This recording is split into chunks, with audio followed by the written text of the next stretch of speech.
Hey everyone, and welcome back to the podcast channel. If you're new here, I'm so glad you found us. My name is Lily, and today we have an incredible story to share with you about transformation, perseverance, and the power of never giving up on your dreams. Before we dive into today's episode, I want to ask you for a quick favor. If you're enjoying this podcast series, please hit that like button and subscribe to our channel. Your support means the world to us and helps us create more stories like this one just for you. And here's something really important. Make sure you check out our podcast playlist in the channel. We have so many more episodes there that will inspire you, motivate you, and help you discover your own potential through powerful storytelling and real-life examples that will change your perspective forever. Okay, now that we have that covered, let me tell you something. The story I'm about to share with you today is not just any story. This is a story about transformation. This is a story about someone who felt completely lost, who felt like giving up, who thought the dream they had was impossible to achieve in their lifetime. But this person didn't give up, and that's what makes this story so powerful. Because if you're listening right now and you feel like you're stuck, if you feel like you're failing, if you feel like maybe your goals are too big or too difficult, this story is for you. So, before I start, I need you to do something for me. I need you to really listen. Don't just have this playing in the background. Put away your phone for a few minutes, find a quiet place, and truly absorb what I'm about to share. This is important, and it could literally change the course of your life. Are you ready?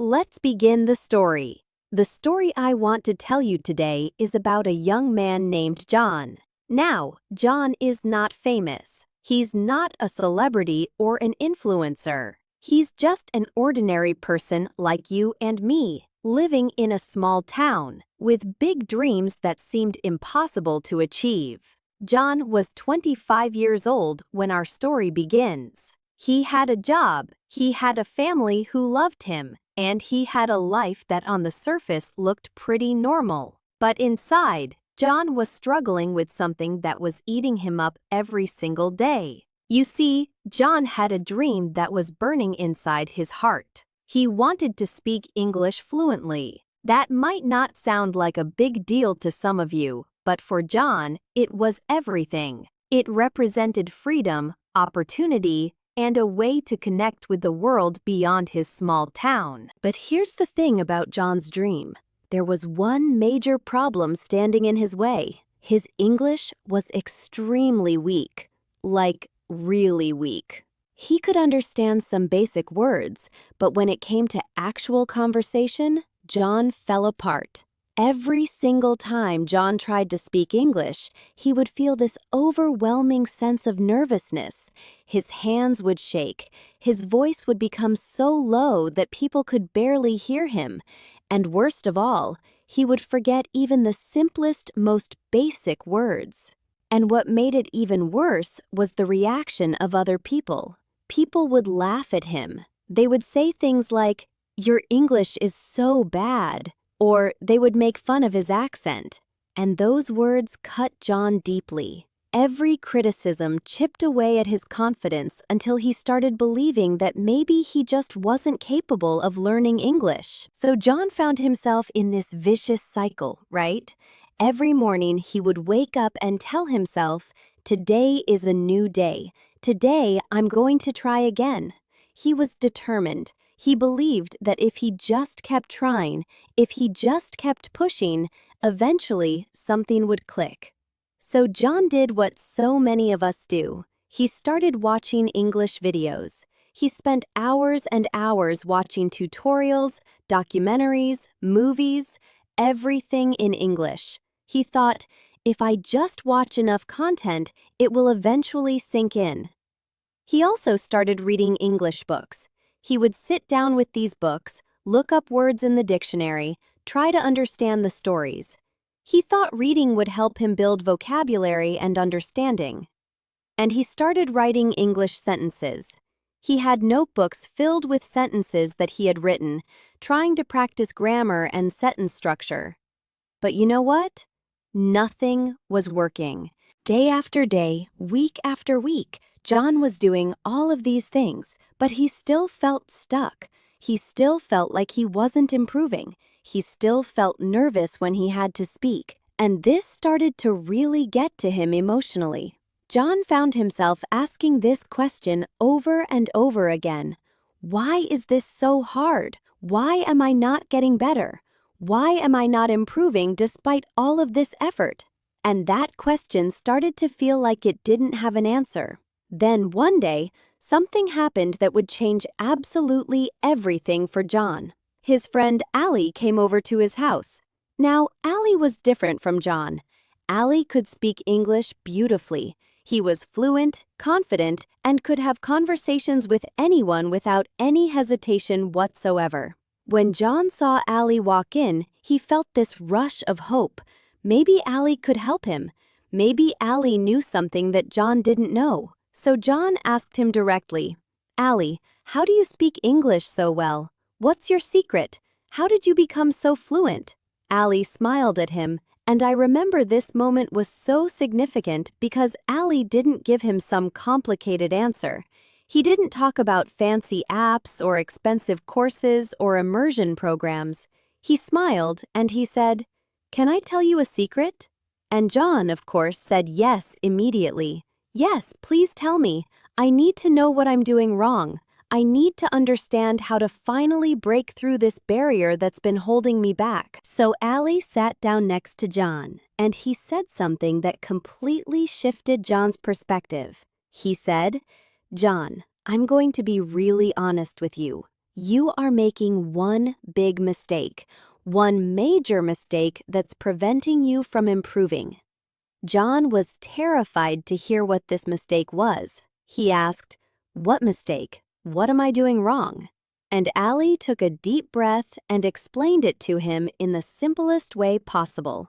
Allie said, "John, you only watch videos. You never actually practice. You never speak. That's the problem."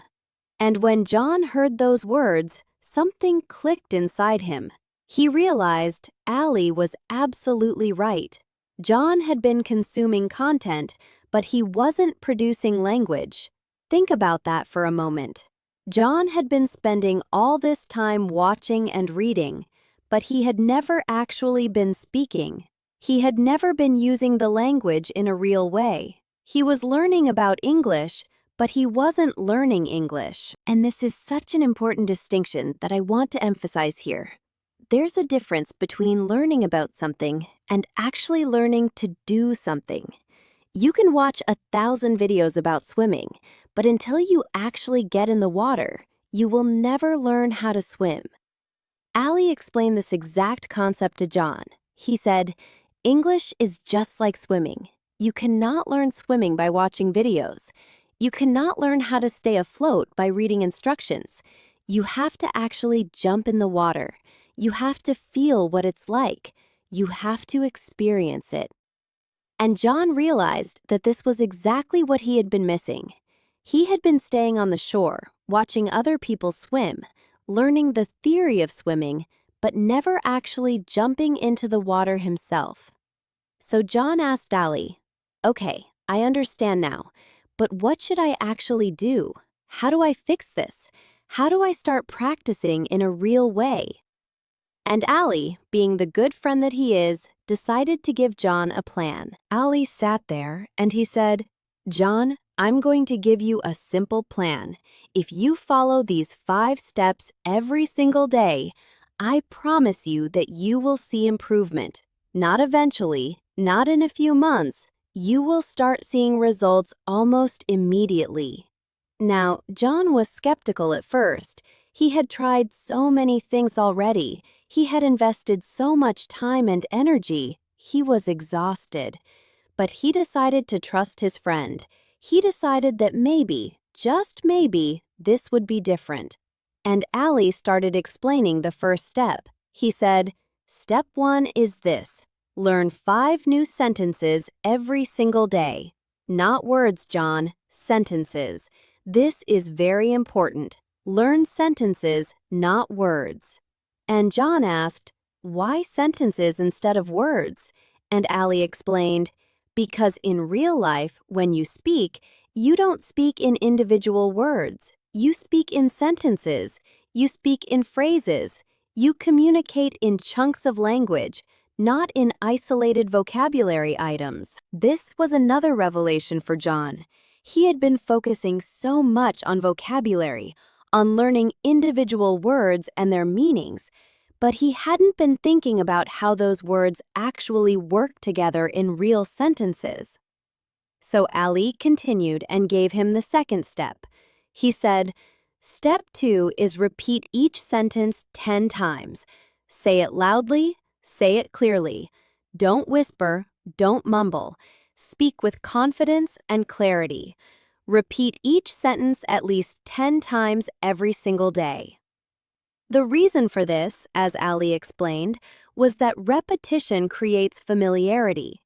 When you repeat something enough times, it becomes automatic. You don't have to think about it.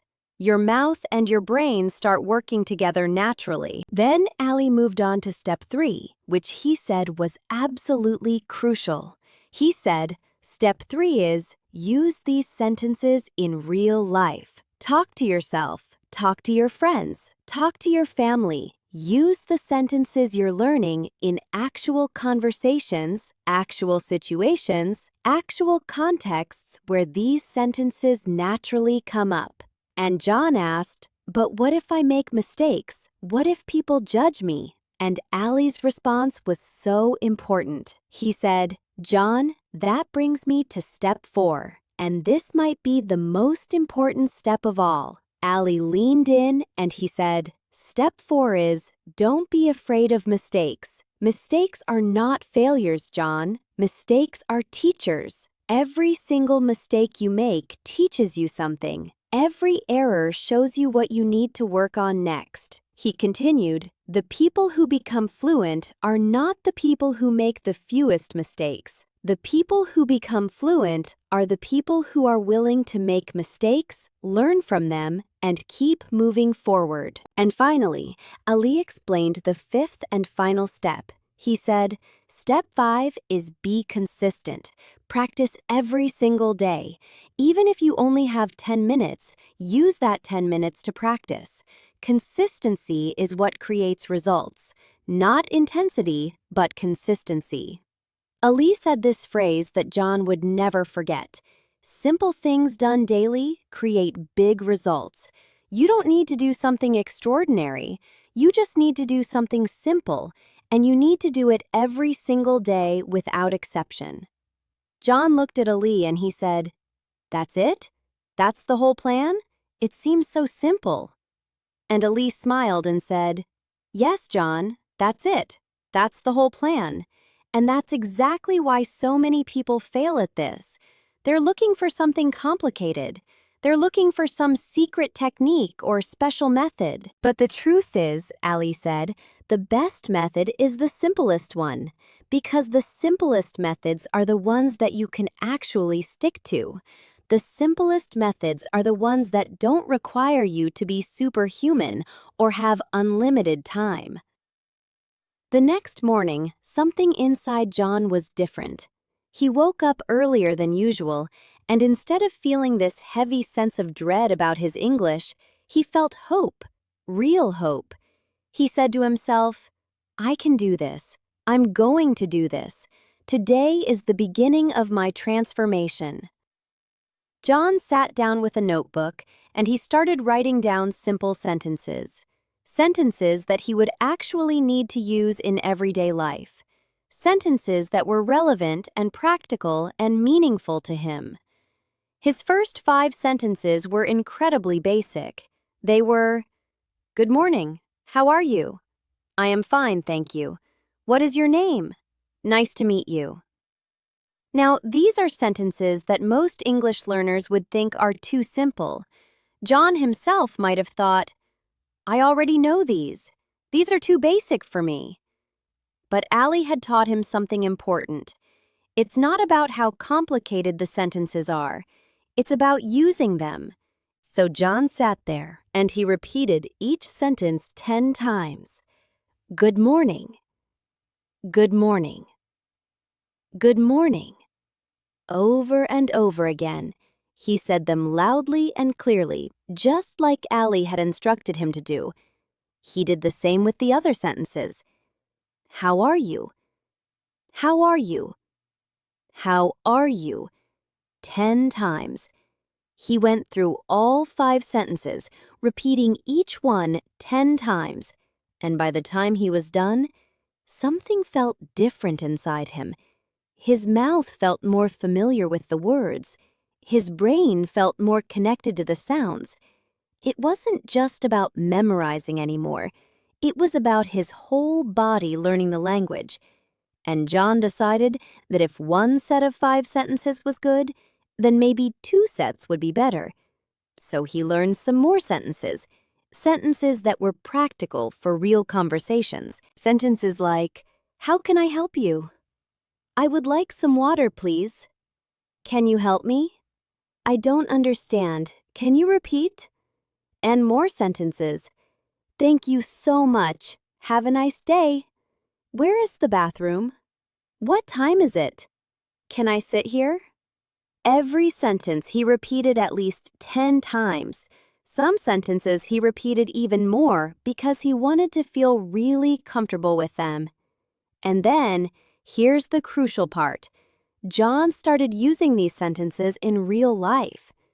1 week passed, 7 days of consistent practice, and something amazing started happening. John wasn't just remembering sentences anymore. He was starting to feel confident when he said them, and his vocabulary was growing too. He had so many new sentences now that he could use in different situations. He could greet people. He could order food. He could ask for directions.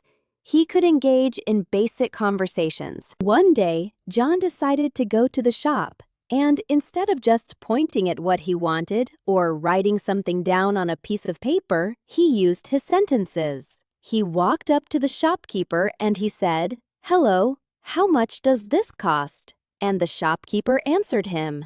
John understood what the shopkeeper said. He actually comprehended the response. This was huge for John because before, even when people spoke to him, he often didn't understand them. So John continued the conversation. He said, "I will take this one, please." The shopkeeper handed him the item and John said, "Thank you. Have a good day." And he walked out of that shop feeling on top of the world. You see, it wasn't a complicated conversation. It wasn't a sophisticated exchange. But for John, it was everything because he had actually spoken English with someone. He had used his sentences in real life. He had communicated his needs and understood the response. But here's the thing about any journey toward improvement and growth. It's not always smooth. It's not always easy. There are obstacles along the way. There are moments of doubt. There are times when you fail,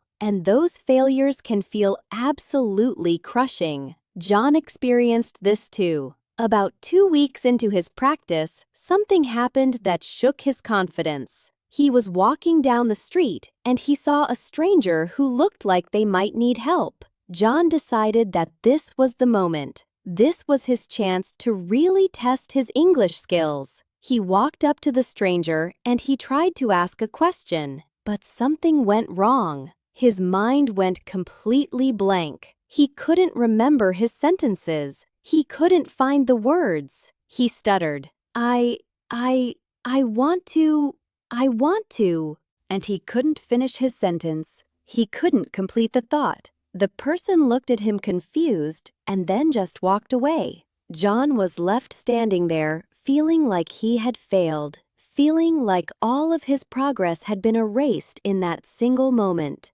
That night, John felt really discouraged. He called Allie and he said, "Allie, I made a terrible mistake today. I forgot everything. I just froze." I couldn't remember any of my sentences. Maybe I'm not cut out for this. Maybe I should just give up. And Ali's response was so important. He didn't dismiss John's feelings. He didn't say, "Oh, that's not a big deal." Instead, he validated how John felt, but then he reframed the entire experience. Ali said, "John, what you experienced today is completely normal. Everyone makes mistakes. Everyone freezes sometimes. People who speak English fluently, they also have moments where they forget what they want to say. That's just part of being human." Then Ali asked John a question. "Did you try? Did you at least attempt to speak?" And John said yes. So Ali said, "Then you did not fail, John. You learned. You learned that you need more practice with questions. You learned what it feels like to speak to a stranger. You learned something valuable today." And John realized that Ali was right. He hadn't failed. He had learned. And this mindset shift was absolutely critical to his continued progress. Because if John had given up after that one bad experience, he would have never moved forward. So John continued his practice with renewed determination, but now he was smarter about it. He knew that freezing was a possibility, so he decided to practice what he would do if that happened. He practiced saying things like, "Excuse me, could you please speak slowly? I am sorry, I am still learning. Can you help me with this? I really appreciate your help." John also started talking to himself more. He would stand in front of the mirror and have conversations with his reflection. At first, he felt silly doing this. He felt self-conscious. But he quickly realized that talking to himself was one of the most effective practice methods because there was no judgment. There was no one laughing at him. He would ask his reflection questions. What is your name? Where do you come from? What is your favorite food? Do you like to travel? And then he would answer, "My name is John. I come from a small town. My favorite food is chicken. Yes, I love to travel." And another thing John started doing was thinking in English. He made a conscious effort to start thinking his thoughts in English instead of his native language. At first, this was really difficult and exhausting because he had to consciously translate his thoughts. But gradually, thinking in English became more natural. And this was transformative, because when you think in a language, you start using it in a different way. You start understanding it not as a subject to study, but as a tool to think with. 30 days passed. 30. 30 full days of consistent practice. 10 sentences a day, repeated multiple times, practiced in real life, thinking in English, talking to himself, learning from mistakes, never giving up. And then something truly amazing happened. John was walking down the street and he encountered an English tourist. The tourist looked a bit lost and he approached John and asked, "Excuse me, can you help me? I am looking for the train station." Now, in the past, John would have panicked. He would have mumbled an excuse and walked away quickly. He would have pretended he didn't speak English. But that day was different. John paused for a moment. He took a breath. And then he smiled at the tourist, and with genuine confidence, he said, "Of course, I can help you. I will be happy to help you." And then John gave him directions. He said, "Go straight on this road, then turn left. The station is on your right side. It will take about 10 minutes to get there from here." The tourist smiled back at him, and he said, "Thank you so much. Your English is very good. You speak really well." And John felt this rush of emotion that he had never felt before. He felt pride. He felt accomplished. He felt like he was capable of achieving his dreams. John said to the tourist, "Thank you very much. Have a safe journey, and I hope you have a wonderful time here in our town." And the tourist said, Thank you again. You've been very helpful." And then they parted ways. John walked home that day with a smile on his face that didn't go away for hours. He had done it. He had actually had a real conversation with a native English speaker. He had understood what the person said. He had responded appropriately. He had helped someone. This moment was significant because it wasn't just about the words. It was about what those words represented. They represented change. They represented growth. They represented the beginning of the person John had always wanted to be. 3 months. That's how long it took for John's life to completely transform. 3 months of consistent daily practice. 3 months of repeating sentences and using them in real life. 3 months of not giving up even when it was hard. And by the 3-month mark, John was a completely different person. He didn't recognize himself. Literally, he felt like a different person. His confidence had skyrocketed. His ability to speak had improved tremendously. His fear was almost entirely gone.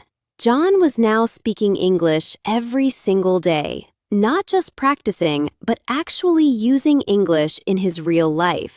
He was having conversations with people. He was making friends. He was connecting with people in ways he never thought was possible. And yes, John still made mistakes. He still said things incorrectly sometimes. He still had moments where he struggled to find the right word. But here's what was different now. He didn't let those mistakes stop him. He didn't let those imperfections paralyze him. John understood now what Allie had taught him. Mistakes were not failures. They were learning opportunities. Every single error was a chance to get better, to improve, to move closer to his goal of fluency. John realized something profound at this point. He realized that the English language was no longer an enemy that he was fighting. It was no longer this impossible mountain that he couldn't climb. It had become a tool. It had become something that he used to express himself and to connect with others. But more than that, John realized that the English language had given him something else. It had given him confidence. It had given him self-belief. It had shown him that if he could do this, if he could overcome this massive challenge, then maybe he could overcome other challenges too. John thought about how he had felt 3 months ago. He thought about the despair. He thought about the feeling of hopelessness. He thought about all the times he wanted to give up, and he felt so grateful that he hadn't. And this is the moment where John's personal story starts to become something bigger. This is the moment where John's journey starts to matter not just for him, but potentially for other people who might be listening to his story and recognizing their own struggles in his journey. After his transformation, John felt this strong desire to share what he had learned with other people. He realized that if his journey could inspire even one person to take action toward their dreams, then all of the hard work would be worth it.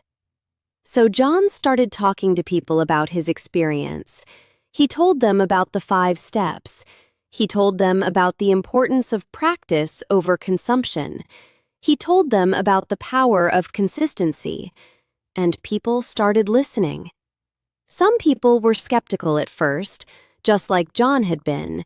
They thought, can it really be this simple? Can 5 sentences a day really lead to fluency? But John would smile and say, "You won't believe it until you try it." John started working with a few people to help them on their own language learning journeys. And you know what? The same thing that happened to John started happening to them. They started improving. They started gaining confidence. They started achieving things they thought were impossible. One person John worked with was a woman named Maria. Maria had been trying to learn English for 5 years. She had taken expensive courses. She had hired private tutors. She had spent thousands of dollars. And yet, she still couldn't hold a basic conversation. When Maria met John and learned about the 5-step plan, she was skeptical. She said, "John, I've tried everything. How is your method going to be different?" And John said, "Maria, have you actually spoken every single day for the last 5 years?" Maria thought about it, and she realized the answer was no. She had studied. She had learned grammar rules. She had built her vocabulary, but she hadn't actually spoken consistently. So Maria decided to try John's method. And guess what happened? Within 1 month, Maria was having basic conversations with people. Within 2 months, she was feeling confident when she spoke. Within 3 months, she was helping other people who wanted to learn English. Maria's life changed, just like John's had changed. And then there was another person, a young man named David. David's situation was a bit different. David was a businessman who needed to speak English for work, but his pronunciation was terrible. People could barely understand him when he spoke. David worked with John, and he focused intensely on the repetition aspect. He would repeat sentences over and over again, not just 10 times, but 20, 30, sometimes 50 times. He was determined to get his pronunciation right. And David's hard work paid off. After 2 months of intense practice, his pronunciation had improved dramatically. His colleagues at work started saying, "David, your English has gotten so much better. What happened?" And David would tell them about John's method. This is the beautiful thing about transformation. When you transform yourself, you inspire others to transform themselves. When you achieve something that seemed impossible, you show other people that the impossible is actually possible. Now, I want to zoom out for a moment and talk about why John's method works so well. Because it's not just about the specific steps, it's about the underlying principles that those steps are based on. The first principle is that language is an active skill, not a passive one. This is so important to understand. Speaking English is something you do, not something you know. It's like playing a musical instrument. You can read about how to play guitar all day long, but until you pick up the guitar and actually practice, you won't be able to play. The second principle is that repetition is the mother of all learning. Our brains are designed to strengthen connections through repetition. When you repeat something over and over again, you're literally rewiring your brain. You're creating neural pathways that make the information more accessible. The third principle is that context matters. Learning sentences is better than learning isolated words because sentences give you context. They show you how words work together. They show you how language is actually used in real situations. The fourth principle is that mistakes are not failure. This is something that holds so many people back. They're afraid to make mistakes, so they don't try. But the truth is, mistakes are how we learn. Mistakes are feedback. Mistakes are guidance. The fifth principle is that consistency beats intensity. It's better to practice 10 minutes every single day than to practice 2 hours once a week. Daily practice builds momentum. Daily practice creates habits. Daily practice ensures that the material stays fresh in your mind. And the sixth principle, which might be the most important, is that you have to actually use the language. You have to speak it. You have to use it in real contexts with real people. Because if you don't use it, you lose it. Your brain doesn't see the practical need for it, so it doesn't prioritize it. These principles apply not just to language learning, but to learning anything. If you want to learn to code, these principles apply. If you want to learn to draw, if you want to learn to play sports, if you want to develop any skill, these principles are fundamental. John understood this, even if he didn't consciously think about it in these terms. John was applying these principles every single day, and that's why his method worked so well. That's why his transformation was so rapid. Now, I know what some of you might be thinking. You might be thinking, Lily, this sounds great, but I have my own situation. My circumstances are different. Maybe this would work for John, but it won't work for me. And I want to address this directly because I know this is what many of you are thinking. I know because I hear it all the time. People always think that their situation is unique, that their obstacles are bigger, that their challenges are insurmountable, that their circumstances are just too difficult. But here's what I've learned from years of working with people trying to improve themselves. Your circumstances are probably not as unique as you think they are. Your obstacles are probably the same obstacles that other people have faced. And if other people have overcome those obstacles, then so can you. Maybe you're thinking, I'm too old to learn English. I'm already 30, 40, 50 years old. My brain is not flexible anymore. But the truth is, your age doesn't matter. Your brain is capable of learning new things at any age. There's actually research that shows that older adults can learn new things just as quickly as younger adults. Maybe you're thinking, I don't have enough time. I have a job, a family, responsibilities. I don't have hours every day to practice. But here's the beautiful thing about John's method. It doesn't require hours every day. It requires consistency. It requires 10 minutes every single day. Can you find 10 minutes a day? Can you wake up 10 minutes earlier? Can you practice on your lunch break? Can you practice before you go to bed? Of course you can. Everyone can find 10 minutes. Maybe you're thinking, I don't live in an English-speaking country. I don't have native speakers to practice with. But John didn't live in an English-speaking country either. There are over 1 billion English speakers in the world. In today's connected world, you can find people to practice with online. You can practice with AI tools. You can talk to yourself. Maybe you're thinking, I've tried to learn English before, and I failed, so I'm probably just not good at learning languages. But failing at something doesn't mean you can't do it. It just means you haven't found the right method yet. John felt the same way before he met Allie. John had tried everything, and nothing had worked. But that didn't mean he was incapable. It just meant he hadn't found the right approach. The truth is, if you're making an excuse, I promise you that you're probably not alone in making that excuse. Someone else has made the same excuse. Someone else has felt the same doubt. And someone has overcome it. So you can overcome it too. Let me tell you about some of the common mistakes that people make when trying to learn English or any language, because knowing these mistakes can help you avoid them. The first mistake is relying too heavily on apps and software. Now, I'm not saying that apps are bad. Apps can be helpful tools, but they're not enough by themselves. Apps are passive consumption tools. You're looking at screens, you're doing exercises, but you're not producing language. The second mistake is thinking that you need to know perfect grammar before you can start speaking. This is a huge mistake. Grammar is important, but you can learn grammar while speaking. You don't need to wait until you're grammatically perfect before you open your mouth. That day will never come. The third mistake is being too focused on vocabulary. People think, I need to know 10,000 words before I can have a conversation. But the truth is, you only need about 1,000 words to have a basic conversation.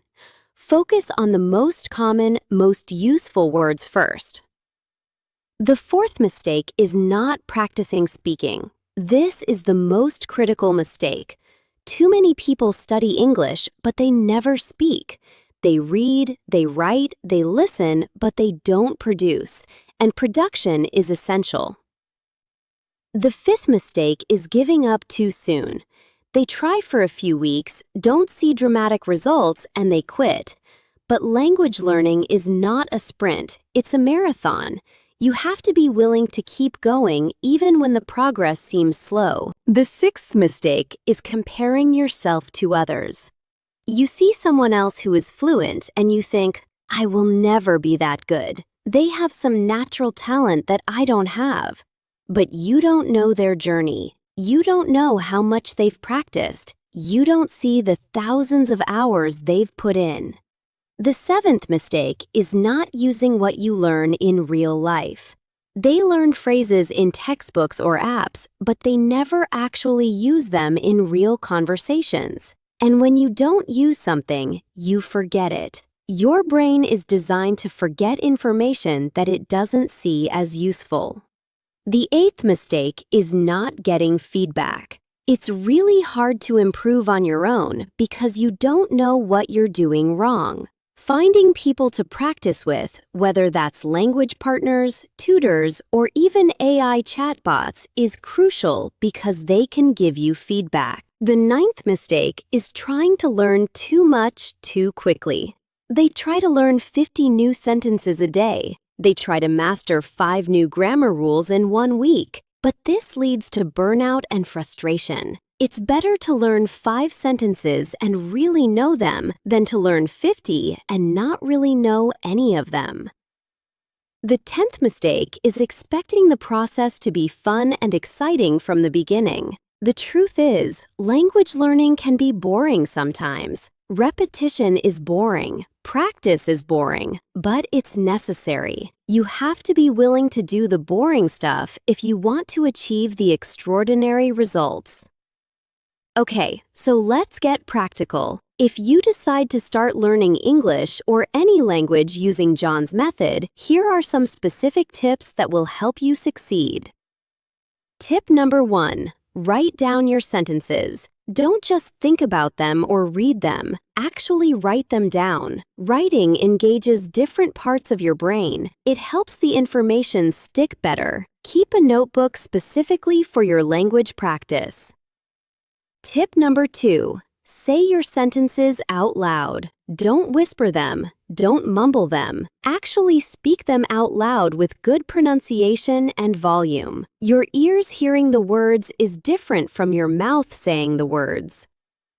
Tip number 3. Record yourself speaking. Use your phone's voice recorder or any other app. Record yourself saying your sentences. Then listen back to yourself. Hearing your own voice helps you identify areas where you need improvement. Tip number 4. Find sentences that are relevant to your life. Don't just use the sentences from a textbook if they don't apply to your situation. Find sentences that you'll actually use. If you like cooking, learn sentences about cooking. If you like sports, learn sentences about sports.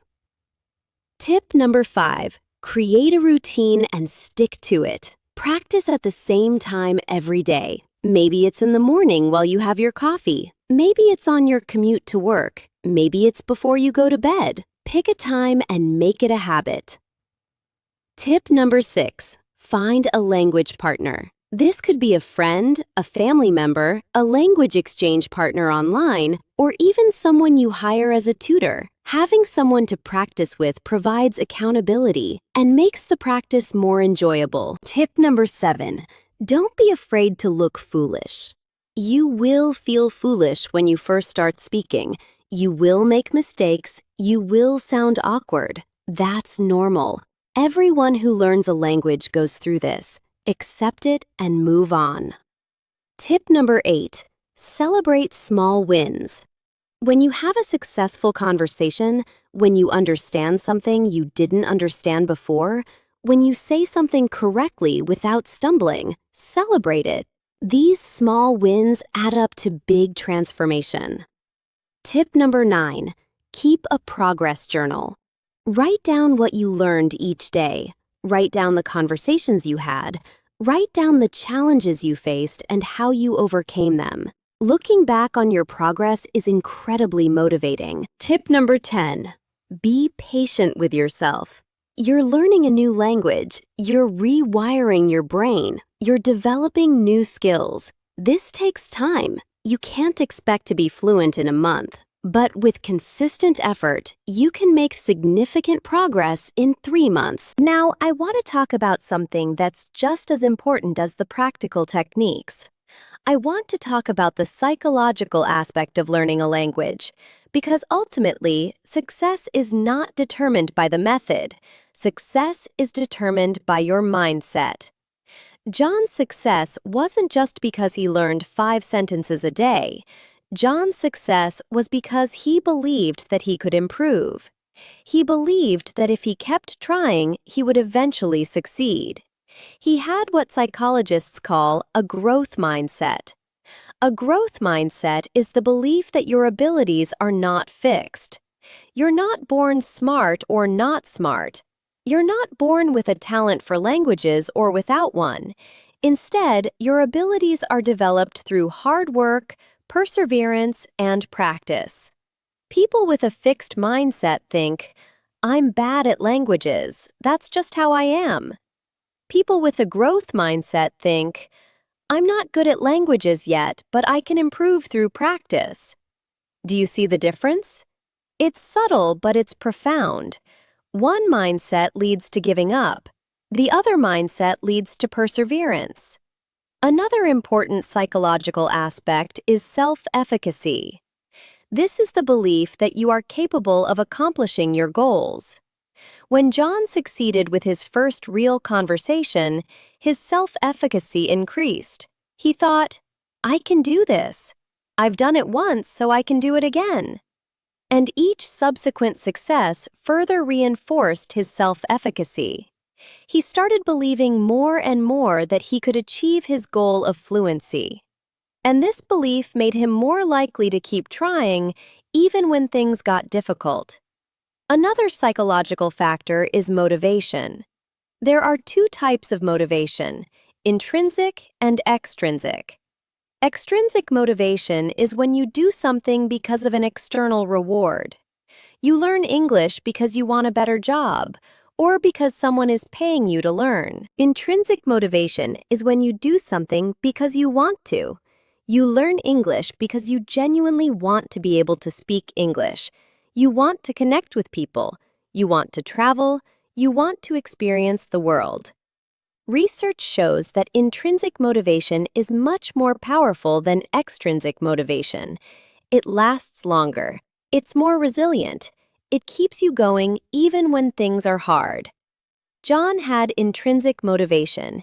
He genuinely wanted to speak English. He had a burning desire to achieve this goal. That's why he was able to push through the difficult moments and keep going. So my advice to you is to connect with your intrinsic motivation. Why do you really want to learn English? Don't just say, "because everyone tells me I should." Dig deeper. What does speaking English enable you to do? What doors does it open? What dreams does it help you achieve? When you connect with that deeper motivation, when you understand why you're doing this, then you'll have the inner strength to keep going even when it's difficult. One thing I want to warn you about is something called a plateau. A plateau is when your progress seems to stop. You've been practicing consistently for a while, and then suddenly it feels like you're not improving anymore. This happens to almost everyone at some point. You're making rapid progress, and then one day you realize, "Wait, I haven't really improved much in the last 2 weeks. What's going on?" Plateaus are actually a natural part of the learning process. They don't mean that you're not capable or that your method isn't working. They just mean that your brain is consolidating what you've learned. Your brain is integrating the new information into your existing knowledge. When you hit a plateau, the worst thing you can do is give up. Many people give up right when they hit a plateau because they think they've stopped making progress. But if you push through the plateau, you'll often find that you've made more progress than you realized. So, how do you deal with a plateau? First, keep practicing. Don't change what you're doing. Consistency is key. Second, reflect on your progress. Maybe you are making progress, but it's subtle. Maybe you understand more. Maybe you speak more fluently. Maybe you're less nervous. Third, increase the difficulty slightly. If you've been learning basic sentences, maybe start learning more complex sentences. If you've been talking to yourself, maybe start finding people to talk to. Push yourself slightly out of your comfort zone. Fourth, remember why you started. Connect back with your original motivation. Remember the feeling you had when you first decided to learn. Remember the dreams and goals that started this journey. Once you've mastered the basic 5 steps, once you're comfortable with simple sentences and basic conversations, you can start expanding your practice in different ways. One way to expand is to start learning more complex sentences. Not just, what is your name, but what was your name before you got married? Not just, how are you, but how have you been since we last talked? Another way to expand is to watch English movies and TV shows with subtitles. Now, this is passive consumption, which we said wasn't enough by itself, but it's useful for expanding your listening comprehension and for hearing how native speakers actually speak. Another way to expand is to read books in English. Start with books that are written for children or language learners. The vocabulary is simpler and the sentences are shorter. As you improve, you can move on to more challenging books. Another way to expand is to find a language exchange partner. Someone who speaks English and wants to learn your native language. You spend half the conversation speaking English and half speaking their language. This gives you a real conversation partner, and it's often free. Another way to expand is to take online courses or get a tutor. A tutor or course can give you feedback on your pronunciation, your grammar, and your conversation skills. They can identify areas where you need improvement. Another way to expand is to travel to an English-speaking country or to visit English-speaking places. This immerses you in the language. It forces you to speak because you need to communicate to survive. Another way to expand is to change your phone settings to English. Change your phone language to English. Read your phone menus in English. This constant exposure to English helps it become more natural to you. Another way to expand is to join English-speaking communities online. Whether it's Reddit, Facebook groups, Discord servers, or something else, find a community of English speakers and participate in conversations. Another way to expand is to teach English to someone else. Teaching is one of the best ways to deepen your own learning. When you have to explain something to someone else, you really have to understand it yourself. Now, I talked a lot about speaking because speaking is the skill that most people struggle with. But listening is also incredibly important. You can't speak something you can't understand. In John's method, listening was built in implicitly. When John repeated sentences, he was listening to himself speak. When John watched English videos, he was listening to native speakers. When John talked to people, he was listening to their responses.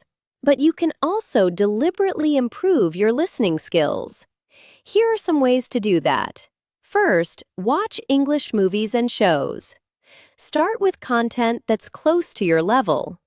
If you're a beginner, watch children's shows or shows made for language learners. As you improve, move to more challenging content. Second, listen to English podcasts. Listen to podcasts about topics that interest you. This serves 2 purposes. You're improving your listening and you're learning about things that interest you. Third, listen to English songs. Songs have repetition, which is great for learning. They have rhythm and melody, which makes the language stick in your brain. Plus, songs are fun. Fourth, listen to English audiobooks. Audiobooks allow you to hear complex, well-written English being read by native speakers. Fifth, practice active listening when you're speaking with people. Don't just wait for your turn to talk. Really listen to what the other person is saying. Try to understand not just the words, but the meaning behind them. Sixth, listen with subtitles at first, then without subtitles. The subtitles help you connect the words you hear with the words that are written. As you improve, try listening without subtitles to challenge yourself. One aspect of language learning that people often neglect is pronunciation. They focus on vocabulary and grammar, but they don't pay attention to how they actually sound when they speak. But pronunciation is important because if people can't understand you, then it doesn't matter how much vocabulary you know or how good your grammar is. If people can't understand you, you can't communicate.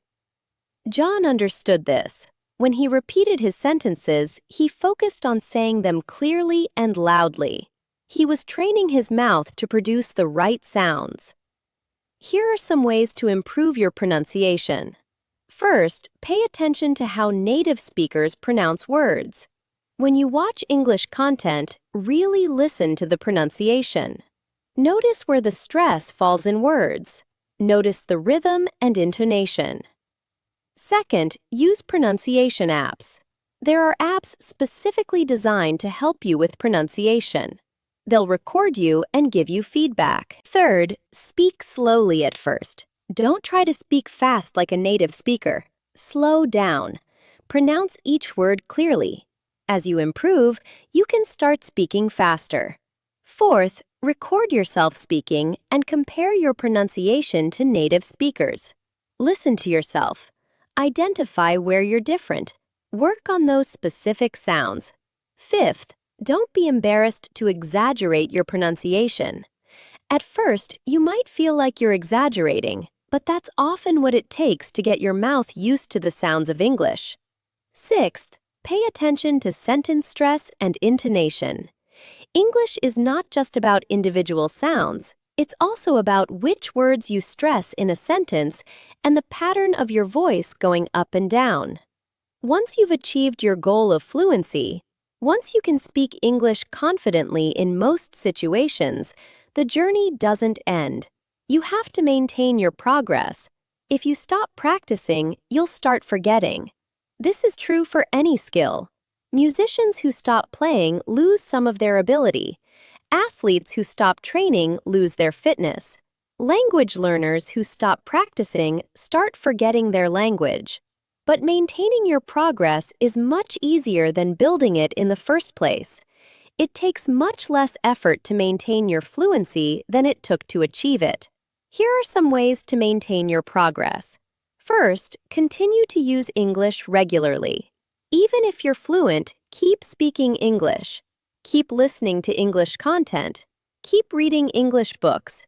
Don't let English become something you used to speak. Second, continue to learn new vocabulary.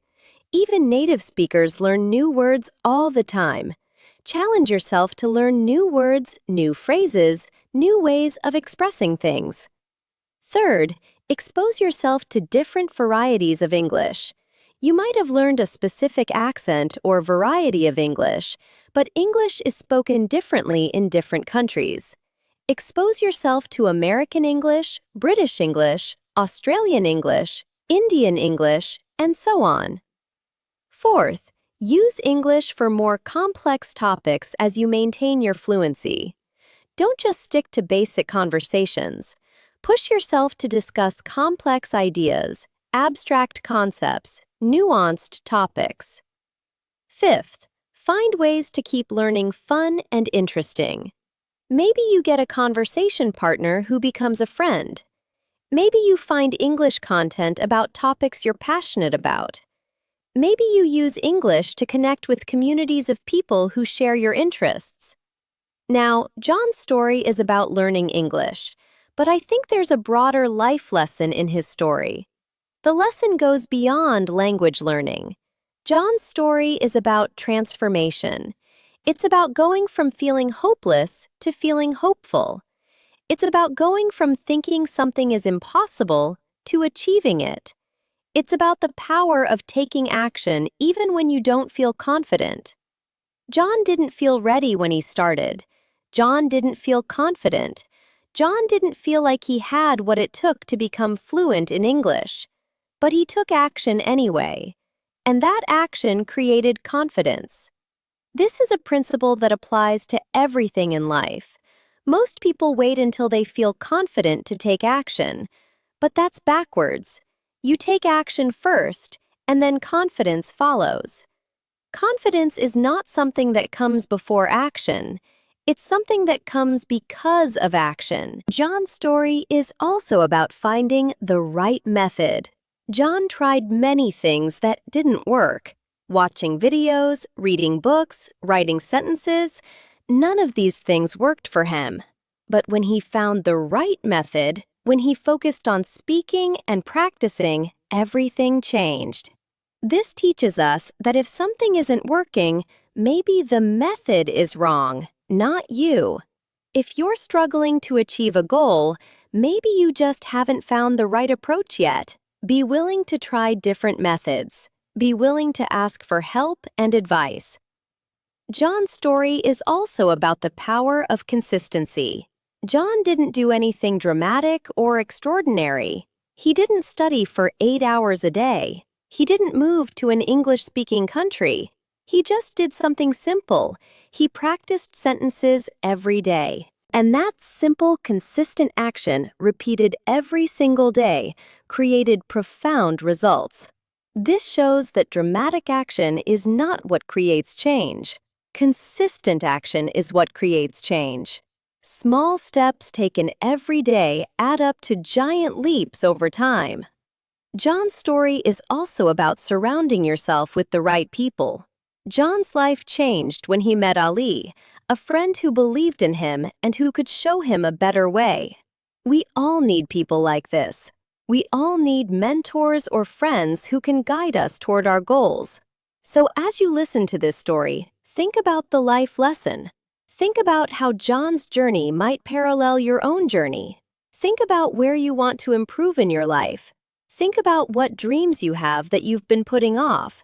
Think about what you could achieve if you took consistent action.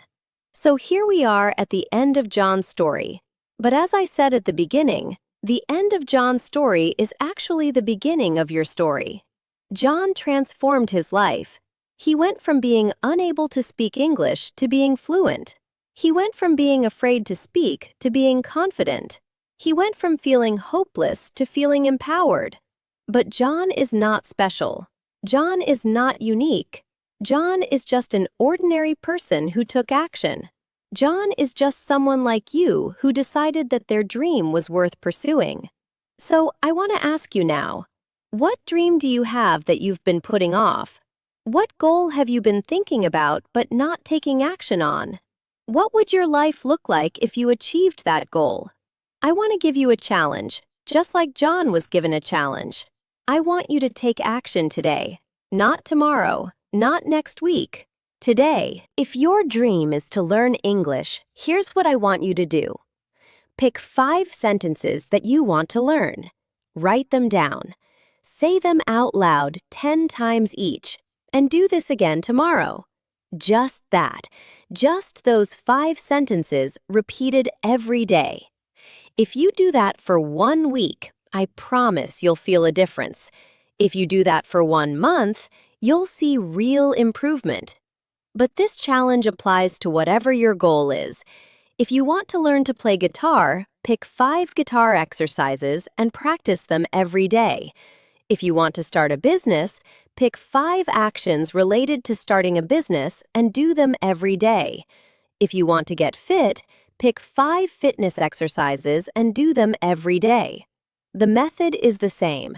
Simple, consistent action, repeated every single day, creates extraordinary results. And I want to remind you of something. If John can do it, you can do it.